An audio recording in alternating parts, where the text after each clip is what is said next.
savez, un artiste, ça a le cœur sensible. C'est une expression qu'on utilise couramment.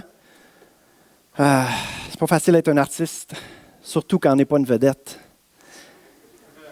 Et ce matin, je veux commencer avec une illustration sur justement les artistes. Hein? Imaginez-vous devant une chanteuse d'opéra là, qui se donne là, de tout son cœur, puis vous, là, l'opéra, là, c'est pas votre truc. Là. On se garde une petite gêne. Hein? Regardez, j'ai une photo ici d'une artiste québécoise. Non, je n'ai pas changé ma photo. Elle s'appelle Hélène Roy, puis je suis certain que c'est une excellente artiste, mais tu sais, moi, j'ai demandé à une experte en la matière, elle m'a dit c'est super éclaté, ce serait probablement classé comme de l'art contemporain avec une petite influence impressionniste. Vous, aimez-vous les peintures? Oui, certains sont capables d'apprécier, d'autres non. Mais vous vous retrouvez avec la madame? Vous n'aimez pas ça? On se garde une petite gêne? Bon, peut-être une autre sculpture que vous allez apprécier. Hein, ça, c'est typiquement québécois, des beaux éléphants sculptés dans la neige. Il y a même des compétitions à Saint-Georges. C'est quand même impressionnant. Hein? Vu que maintenant que l'hiver se termine, on peut apprécier quand même certaines choses pendant l'hiver, n'est-ce pas? Bon, ayant compris qu'il faut respecter les artistes, même quand on n'aime pas trop leurs œuvres. Tout le monde est d'accord avec ça. Qui est le plus grand artiste de tous les temps? Hein? Sa plus grande œuvre, c'est le monde. Okay, c'est Dieu. Quelle est l'œuvre dans la création dont il est le plus fier? L'œuvre ultime, là, la dernière qu'il a faite, puis il s'est dit, c'est très bon. L'être humain. Vous savez, un sculpteur, hein, ça dit qu'il a pris de la terre puis qu'il a formé l'homme un peu. Une des images qu'on prend de Dieu, c'est un potier hein, qui veut nous former. Donc, souvent, quelqu'un qui fait une sculpture va prendre un modèle puis il va faire quelque chose qui ressemble le plus possible. S'il est bon, il va réussir à faire vraiment quelque chose qui lui ressemble. Mais savez-vous quel modèle Dieu a pris quand il a voulu façonner l'être humain? Genèse 1,26, Dieu dit « Faisons les hommes de sorte qu'ils soient à notre image. » Dieu, le plus grand artiste de tous les temps, regarde Jésus, puis il fabrique l'être humain. Un être spirituel, capable d'aimer, capable de connecter avec Dieu. Une créature merveilleuse. Si on décortique, si on regarde les scientifiques, tout le monde s'émerveille de cette créature-là, comment l'équilibre est incroyable. Une naissance, c'est un miracle d'un bout à l'autre. Si vous avez étudié comment ça se produit, c'est hallucinant comment fonctionne un corps humain. La multiplication des cellules constamment. On se régénère continuellement. Des corps, le long d'une vie de 80 ans, on en a 5, 6. Parce que toutes nos cellules meurent et renaissent. C'est merveilleux. Il y a vraiment de quoi s'émerveiller de la grandeur du Créateur, à regarder n'importe quel aspect de la création, que ce soit les étoiles, que ce soit un paysage, mais l'être humain aussi. Et ce qu'il y a de plus particulier chez l'être humain, c'est quoi? C'est que c'est un être spirituel, créé à l'image de Dieu. Voici la question du jour. Avez-vous des critiques à adresser à Dieu pour son chef-d'œuvre? Dites à votre voisin qu'il est beau. C'est Dieu qui t'a créé. Si là, vous êtes beau et trop faible, dites juste « wow ». Vous savez, l'humilité, là, ce n'est pas la dépréciation de soi. C'est deux choses bien différentes, très opposées l'une à l'autre. Même le plus petit, le plus modeste, le plus méprisable des êtres humains, dans Proverbe 17, verset 5, on dit « Se moquer du pauvre, c'est insulter son Créateur. » Vous êtes des chrétiens? J'en ajoute, Éphésiens 2, 10. Car nous sommes son ouvrage, ayant été créés en Jésus-Christ pour de bonnes œuvres, que Dieu a préparées d'avance afin que nous les pratiquions. Donc, non seulement on est créé à l'image de Dieu, on est recréé par Jésus-Christ, en Jésus-Christ. Trouver ça ordinaire, c'est vraiment une insulte au Créateur, au Recréateur, au Renouveleur, celui qui peut restaurer tout, celui qui nous transforme à nouveau à l'image de Christ, des fils, des filles du roi, co-héritiers avec Christ, des prophètes, des prêtres royaux, en Jésus-Christ assis dans les lieux célestes, comme on lit dans Éphésiens 2,6. On va prier ensemble. Seigneur, on te demande pardon. On oublie tellement souvent à quel point l'être humain est précieux à tes yeux. On oublie tellement souvent à quel point les êtres humains qu'on côtoie sont précieux à tes yeux. On oublie tellement souvent comment nous sommes précieux à tes yeux. On oublie que c'est toi, l'artiste, derrière nous-mêmes. Une œuvre que tu as créée et que tu as recréée en Jésus-Christ. Alors Seigneur, on te demande pardon. Parce que alors qu'on méprise cela, on t'insulte toi. Alors Seigneur, on veut te louer, comme l'a dit le psalmiste. Je te loue que je suis une créature si merveilleuse. Et qu'on a de la misère à le dire. Mais Seigneur, on veut accueillir avec foi ce que ta parole dit. Dans le nom de Jésus, amen. Accueillir avec foi ce que ta parole dit. Quelle belle disposition de cœur à avoir à chaque fois qu'on ouvre la parole ou qu'on écoute un message. Il y a 2 semaines, le sujet était l'humilité, la glorieuse humilité des fils et filles du roi. On s'est comparé à un roi. Et la clé de ce message-là, c'était que l'humilité se développait dans un cœur d'adorateur. L'adoration, c'est de célébrer Dieu, c'est de célébrer ce que Dieu fait. Parfois, la prière, ce n'est pas juste une célébration, n'est-ce pas? Dans la prière aussi se développe un cœur humble.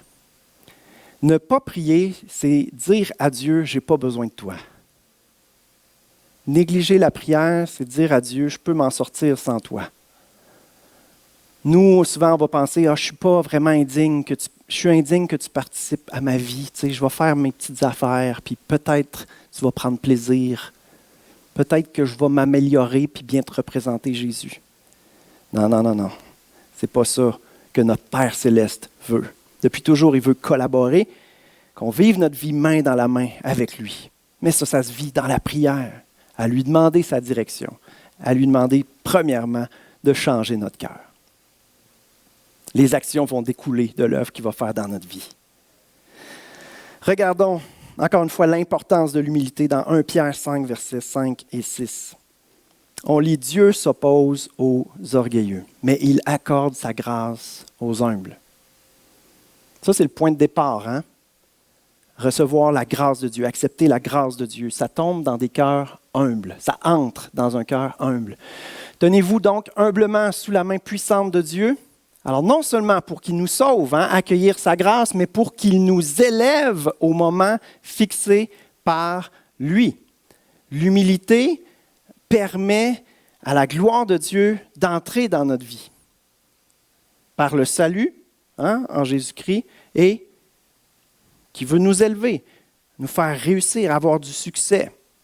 Et c'est quoi la gloire la plus ultime? La gloire la plus ultime, c'est rendu l'autre bord. Viens, entre dans la joie de ton maître.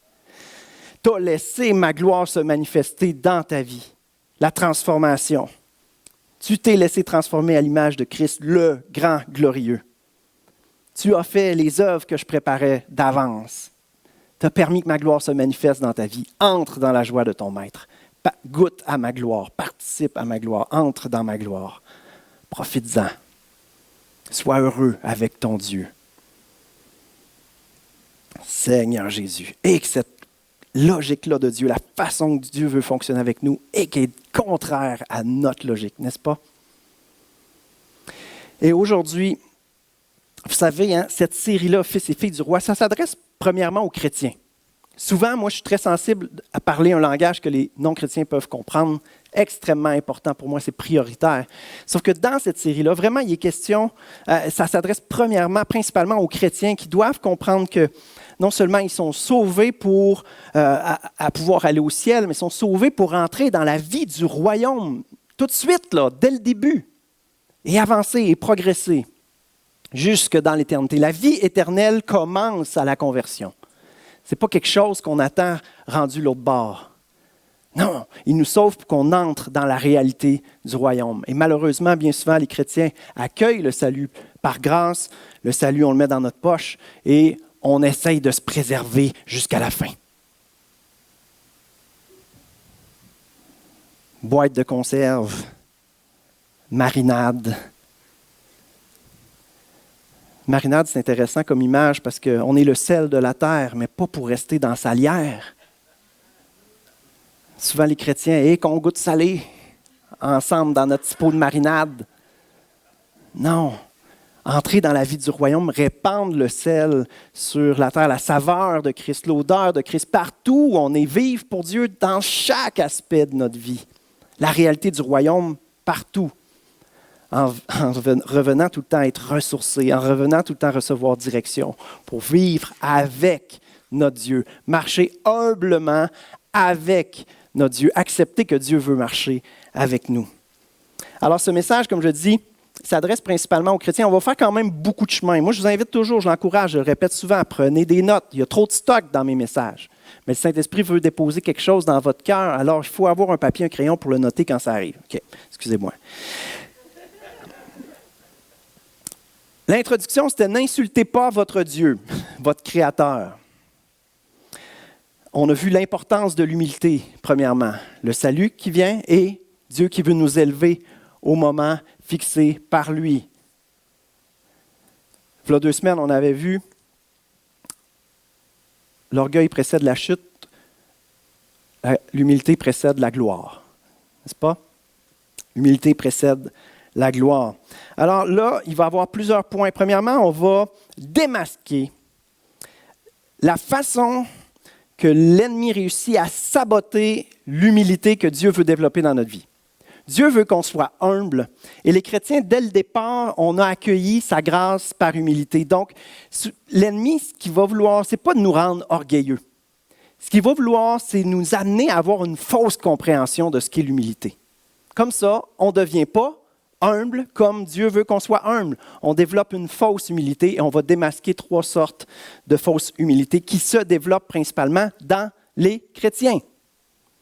Ensuite, on va voir 2 aspects de théologie qui peuvent être déséquilibrés et qui font que cette fausse humilité-là se développe. Ensuite, on va voir le remède pour se remettre sur la traque où l'humilité peut se développer. Et ensuite, on va revenir à la gloire de Dieu pour les humbles. Vous voyez qu'il va y avoir du chemin quand même dans ce message. Je voulais mettre la table pour pas que vous aviez l'impression que je me perds dans mes choses. Ça va être ça le fil conducteur. Donc, premièrement, l'importance de l'humilité, on le voit à travers ce passage-là. C'est vraiment le point de départ, accueillir la grâce de Dieu dans notre vie. Et c'est un changement du tout au tout. C'est une nouvelle mentalité, n'est-ce pas? La repentance, c'est une nouvelle mentalité. Et la repentance, au départ, c'est vraiment un changement du tout au tout, un 180 degrés, une façon de voir la vie complètement différente à la lumière de l'éternité, à la lumière de l'amour de Dieu, à la lumière d'un Créateur qui prend plaisir en ses enfants. La vie prend tout son sens avec Dieu, alors qu'elle est complètement absurde sans Dieu. L'humilité, c'est important. On met souvent l'accent sur la foi. C'est par grâce que vous êtes sauvés par le moyen de la foi. On connaît tout ce verset-là par cœur. Mais l'humilité vient avec. Parce que tu peux croire, puis que le salut ne rentre pas. Ah ouais? Ben oui, Jacques 2,19. Tu crois qu'il y a un seul Dieu? Super, tu fais bien. Les démons le croient aussi. Et ils tremblent. La différence, c'est que les démons, eux, oui, ils croient, ils ont la foi, mais ils ne mettent pas leur confiance en Dieu. Ils ne s'humilient pas pour que Dieu soit leur maître, leur guide, celui qui les dirige. Grosse différence, n'est-ce pas? Donc, ce n'est pas juste de croire, ce n'est pas juste de savoir qu'il y a salut en Jésus-Christ, ce n'est pas juste de dire « Ouais, les valeurs chrétiennes, c'est très intéressant, je vais essayer d'intégrer ça à ma vie. » Non. La vie chrétienne, c'est d'être renversé par la révélation de l'amour de Dieu, puis une fois que tu es renversé, ben là, tu te relèves et tu dis, bon, ben, je vais vivre pour Dieu. C'est une toute autre vie, une toute autre mentalité. Saboter l'humilité, c'est ce que l'ennemi veut faire.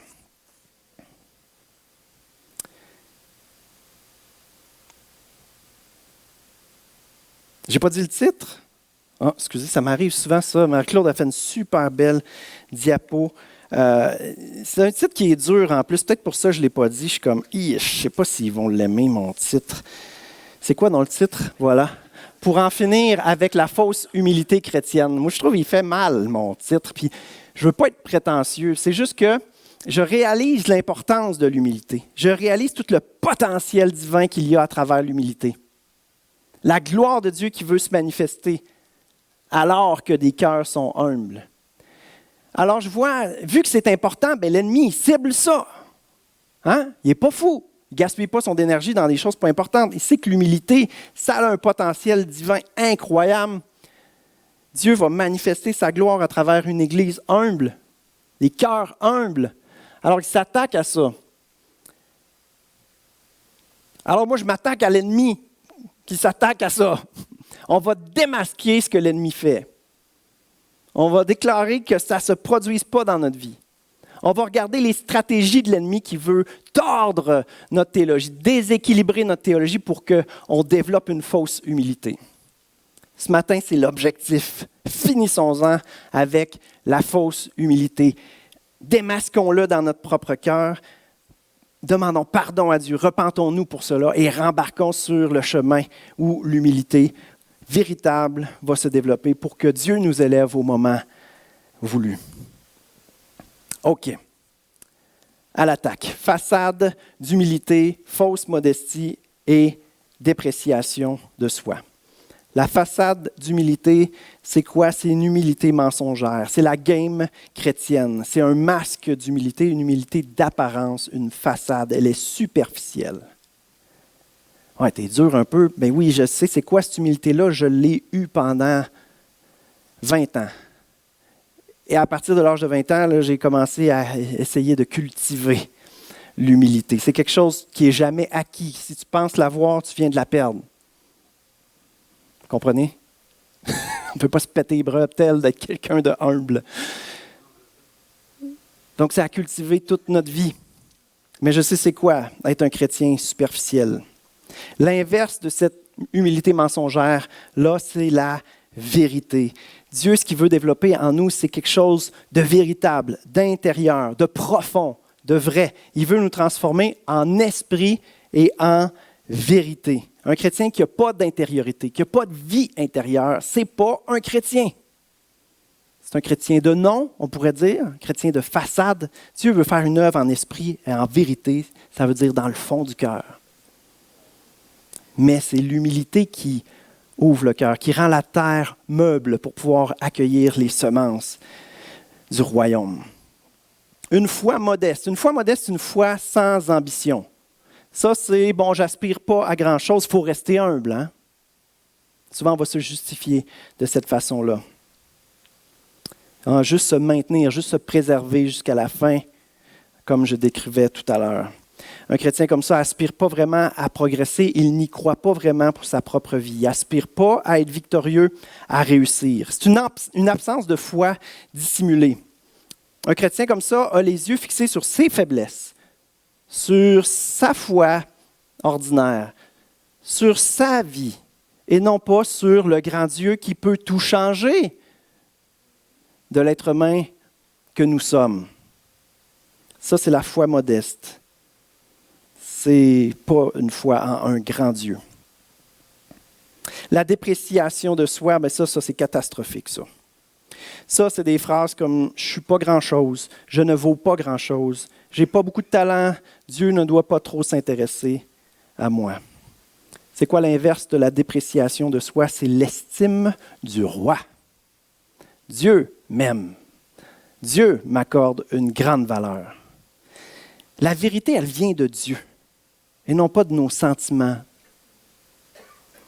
et non pas de nos petites convictions personnelles, mais de la vérité qui rentre dans le fond de notre cœur. Dieu prend plaisir en moi. J'accepte ça. Je décide de croire en ce que Dieu dit, croire en sa parole, croire qu'il y a des plans pour ma vie, des rêves pour ma vie. Et je choisis de vivre dans sa volonté au quotidien.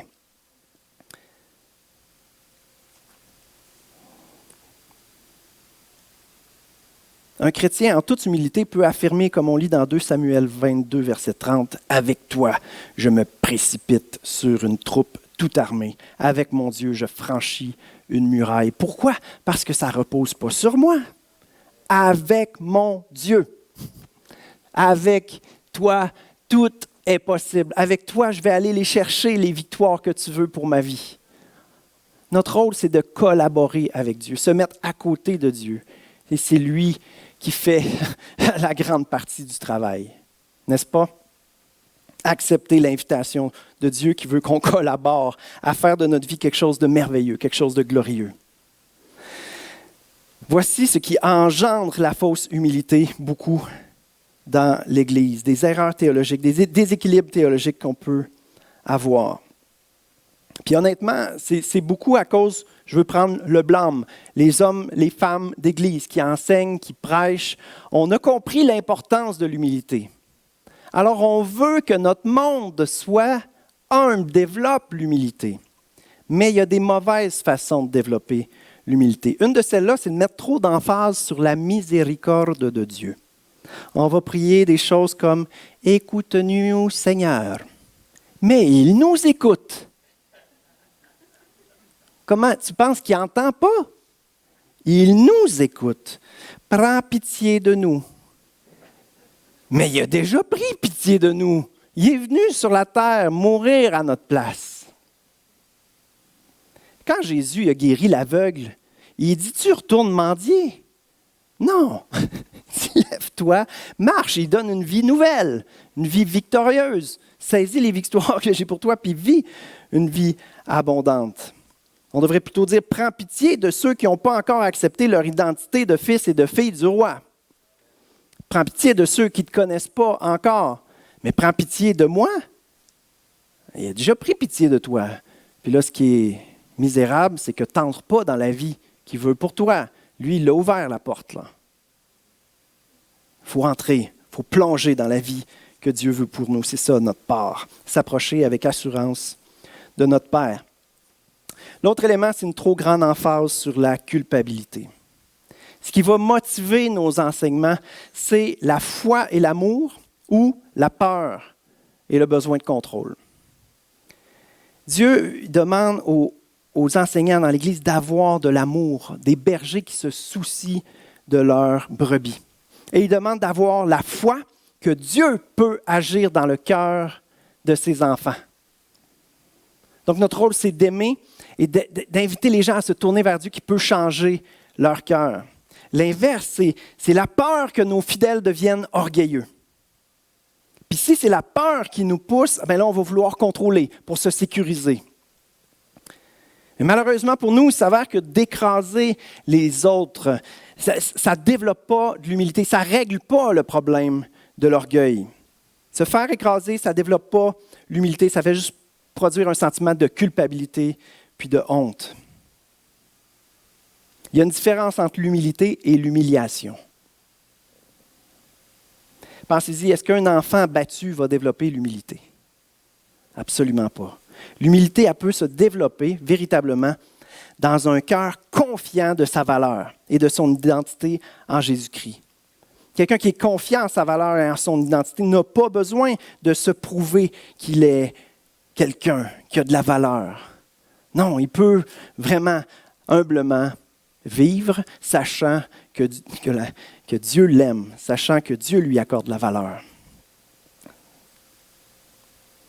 Comment est-ce qu'on voit Dieu? Comme un père aimant, patient et fidèle, ou comme un père tout le temps découragé de ses enfants, irrité, un peu désabusé de nous, qui se retient pour ne pas nous flanquer des claques derrière la tête? Ça découle d'une mentalité religieuse qui met trop d'accent sur la culpabilité. Ça écrase les gens. Dieu veut une intimité avec nous. Il veut faire équipe avec nous. Ça génère beaucoup d'insécurité, ça, de la dépréciation de soi. Et on reste dans notre misère. Ces chrétiens-là, sous un régime comme ça, ils n'ont aucune assurance, aucune joyeuse espérance, ils vivent aucune progression. Ils n'ont pas accepté que Dieu les aime d'un amour inconditionnel et qu'il veut les rendre victorieux. Amen. Si Dieu ne fait pas cette œuvre-là, c'est les trois options qui viennent. Soit on va se déprécier, soit on va avoir une foi médiocre parce qu'on ne sera jamais à la hauteur, ou soit on va jouer la game chrétienne en ayant une façade d'humilité. Comment triompher de cette culpabilité chronique? Si c'est ça votre régime de vie chrétienne, de vous sentir toujours misérable, de vous sentir écrasé, comment est-ce qu'on fait pour sortir de ça? On sait toute la réponse. C'est quoi qui règle le problème de la culpabilité et la condamnation? C'est le problème de la culpabilité, qu'est-ce que ça prend? Ça prend le pardon de Dieu. On est coupable envers Dieu, on a besoin du pardon. C'est fou comment on sait les réponses, mais que souvent, on ne les vit pas. On les sait dans notre tête et elles ne descendent pas dans le cœur. Pourquoi est-ce qu'on n'accepte pas le pardon de Dieu? Ce n'est pas qu'on manque d'humilité. C'est qu'on manque de foi dans le pardon de Dieu. Vous voyez, c'est toujours ça le problème. Soit on porte attention à nous-mêmes et à nos faiblesses, ou soit on porte attention à Dieu qui croit en nous, qui veut nous élever vers le haut. La vie chrétienne, ce n'est pas comme nager en dessous de l'eau. Non, Jésus nous a sortis de l'eau. Et là, il veut nous amener plus haut. Et souvent, on dirait dans la vie chrétienne, on continue de patauger dans l'eau, alors que Dieu veut nous élever au-dessus de l'eau. Il faut saisir le pardon parfait de Dieu. On ne peut pas faire des péchés plus grands que le sacrifice de Jésus à la croix. Il n'y a pas de justice sur terre. Oui, il y a une justice. En fait, elle est déséquilibrée. Si on regarde à la justice terrestre, humaine, non, il n'y a pas de justice sur terre, c'est vrai. Qu'est-ce qui est venu contrebalancer ça? L'amour infini de Dieu, qui a amené une autre sorte d'injustice, mais complètement inversée. Elle n'a pas amené une justice équilibrée sur la terre. Non, la vie sur terre est injuste, mais la justice qui nous est rendue possible, accessible, qui nous est offerte, c'est Christ, sa justice. Ne cherchez pas d'équilibre. C'est tout ou rien. On vit dans ce monde injuste, décourageant. Vraiment, la vie est injuste sur terre. La vie est injuste. Il ne faut pas la chercher là, la justice. La justice, elle est en Dieu et la justice nous est offerte en Jésus-Christ. C'est tellement pas compliqué le pardon. 1 Jean 1,9. Si nous confessons nos péchés, si nous reconnaissons nos péchés, Dieu est fidèle et juste. Et par conséquent, il nous pardonnera nos péchés et nous purifiera de tout mal que nous avons commis. L'équation est très simple. Un péché confessé est un péché pardonné. La confession, ça se fait, oui, dans la prière, avec une intériorité, ça se fait en esprit et en vérité. Mais après ça, il faut accepter le pardon de Dieu, pas tourner en rond dans la culpabilité, dans la condamnation. L'apôtre Paul, dans 1 Corinthiens 6, va énumérer un paquet de péchés que l'être humain peut faire quand il reste dans sa misère. Mais il va arriver à la fin à ce que nous sommes, les chrétiens. Je crois que c'est la diapo 18, 1 Corinthiens 6, verset 11. C'est là ce que vous étiez. Des pécheurs, certains d'entre vous, dans toutes sortes de vies de misère, de dépendance. Mais vous avez été lavés, vous avez été déclarés saints, vous avez été déclarés justes au nom du Seigneur Jésus-Christ par l'Esprit de notre Dieu. Ça veut dire, maintenant, vivez en conséquence de cela. C'est fait, là. Alors maintenant, c'est d'apprendre à vivre dans cette nouvelle réalité que Dieu veut pour nous. Et que si on tombe à accepter le pardon, demander, accepter le pardon de Dieu pour continuer de vivre de façon victorieuse. Dieu veut nous rendre victorieux. Il ne faut pas tolérer le péché. J'ai parlé de trop d'emphase sur le péché. Ça ne veut pas dire qu'il ne faut plus en parler du péché. La question, c'est juste, il faut équilibrer ça avec le pardon de Dieu parfait. Le péché, il continue de n'avoir. Sinon, Jésus ne serait pas mort sur la croix. Hein? Donc, il y a encore du péché, mais il y a un pardon de Dieu infini qu'il faut saisir. Qu'est-ce que ça a coûté? Ça a coûté la croix. Le péché, c'est grave. Et le pardon de Dieu, l'amour de Dieu est infiniment grand. Et par la foi, il faut accepter ça. Arrêtons de regarder au péché, regardons à Dieu qui pardonne. Et là, nos péchés, remettons-les. Acceptons que Christ est mort pour nos péchés. Ce qui génère l'humilité, c'est la reconnaissance envers Dieu. C'est la prière, alors qu'on remet notre vie à Dieu, alors qu'on confie notre vie à Dieu, qu'on confie notre journée. Je vous dis, l'humilité, on ne l'a jamais dans notre poche, puis je vous prêche en toute humilité, dans le sens que je ne l'ai pas, l'humilité de Christ. Il faut que je la cultive. C'est dans la prière, dans la soumission à Dieu, à lui demander sa direction, dans chaque chose de notre vie, que l'humilité se développe. Rappelez-vous ce que je vous ai dit. Ne pas prier, c'est de penser qu'on n'a pas besoin de Dieu. Oublier de prier, c'est se rendre compte, ce n'est pas un problème de discipline dans le fond. C'est un problème d'orgueil. Oups. Seigneur, j'ai besoin de toi, je suis dépendant de toi. Juste de se rappeler de ça, on vient d'entrer dans une prière cœur à cœur avec Dieu. Puis là, c'est merci Seigneur, tu veux me guider aujourd'hui. Aide-moi, dirige-moi. J'ai besoin de toi. Et là, le goût pour la prière se développe de plus en plus. On arrive à la partie fun. Humble et glorieux. Comment on peut vivre dans la gloire et rester humble? Et j'ai une image intéressante pour vous. Au tout début, on avait comparé le chrétien à un papillon qui doit arrêter de vivre comme une chenille, qui doit prendre son envol. Et pourquoi? Vous savez, un papillon, le monarque, là, il peut parcourir jusqu'à 4000 kilomètres. Il est fragile, il y a des petites ailes minces comme ça. Puis il ne va pas tant vite, il va un peu n'importe où, on dirait, mais il est capable de faire 4000 kilomètres. Et 4000 kilomètres, pour vous donner, j'ai mis ça sur Google, à la marche, c'est 792 heures. 8 heures par jour, ça nous prendrait 3 mois. Le monarque réussit à faire cette distance-là. Il se rend au Mexique ou en Alberta, pour vous donner une idée là, de la distance. Incroyable. Alors, je reprends le passage de tout à l'heure. Est-ce qu'un papillon peut se précipiter sur une troupe armée et franchir des murailles? Là, je ne veux pas apporter la théologie de l'éléphant, mais regardez bien l'image. Le papillon qui gagne du terrain, là, c'est le papillon qui reste avec le Père, le Fils, le Saint-Esprit. J'espère qu'elle va vous marquer assez pour que vous vous en rappeliez de celle-là. L'ennemi, c'est une grenouille qui veut manger les papillons. Si on marche avec Dieu, l'éléphant, il les écrase, les grenouilles.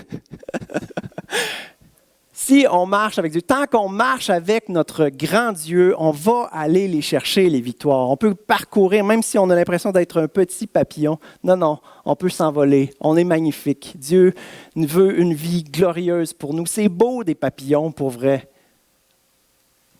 Volons pour le Seigneur. Vivons pour le Seigneur. Allons chercher les victoires qu'il veut pour nous. On a un Dieu éléphant qui marche avec nous. Tu te crois léger, tu te crois fragile, c'est vrai, mais tu as Dieu avec toi. Ça ne reposera jamais sur nos forces à nous, ça ne reposera jamais sur nos capacités. Ça va toujours reposer sur le fait qu'on a un grand Dieu avec nous, qui veut nous rendre victorieux. L'humilité, c'est la vérité.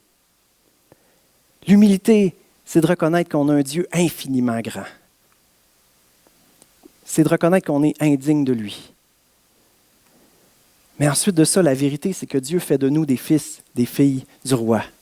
Et que c'est une insulte à Dieu de ne pas accepter cela, de continuer de se considérer comme quelqu'un d'ordinaire.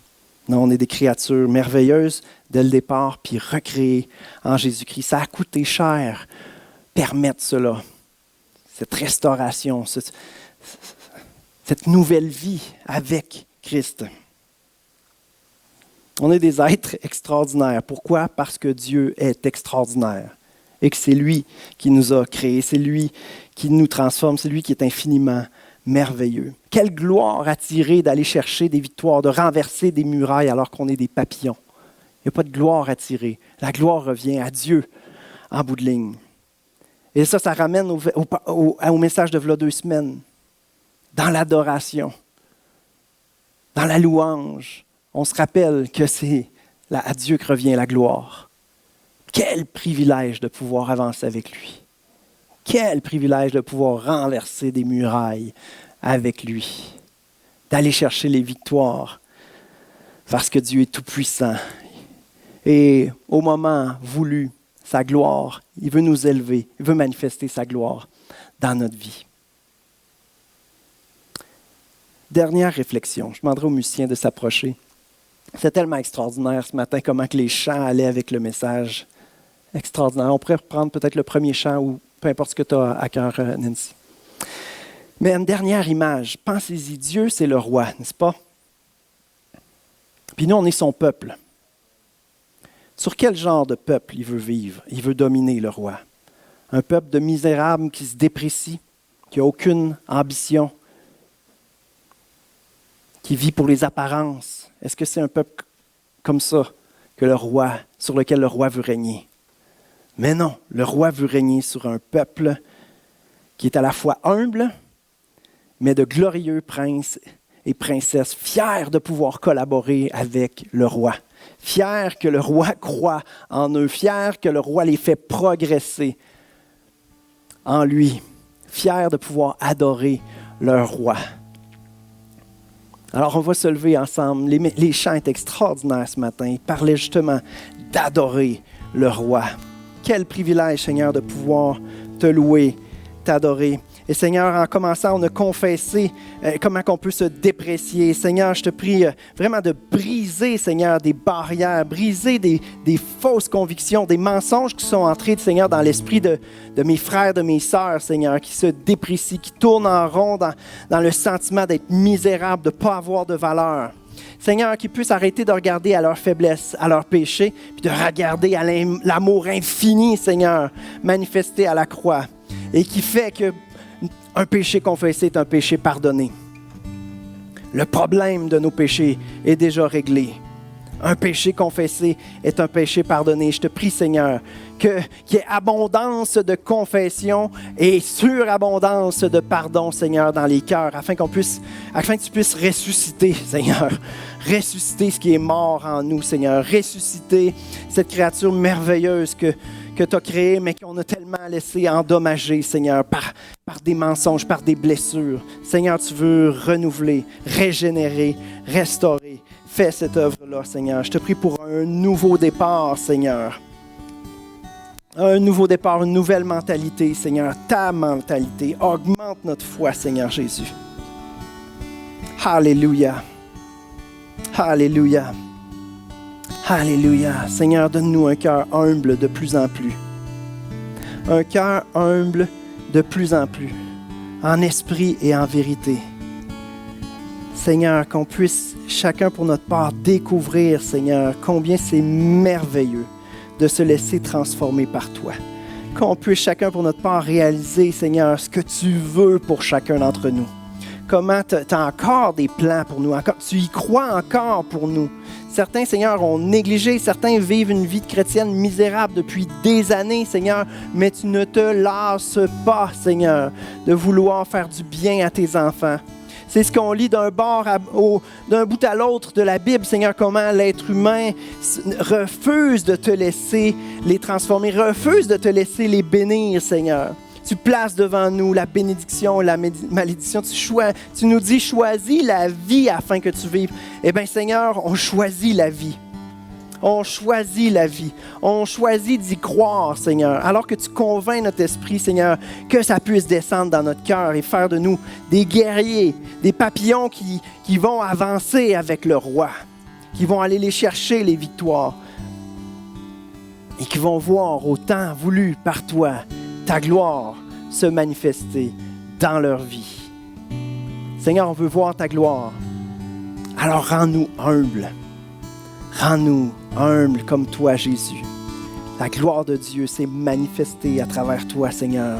Toi, notre modèle. Alléluia.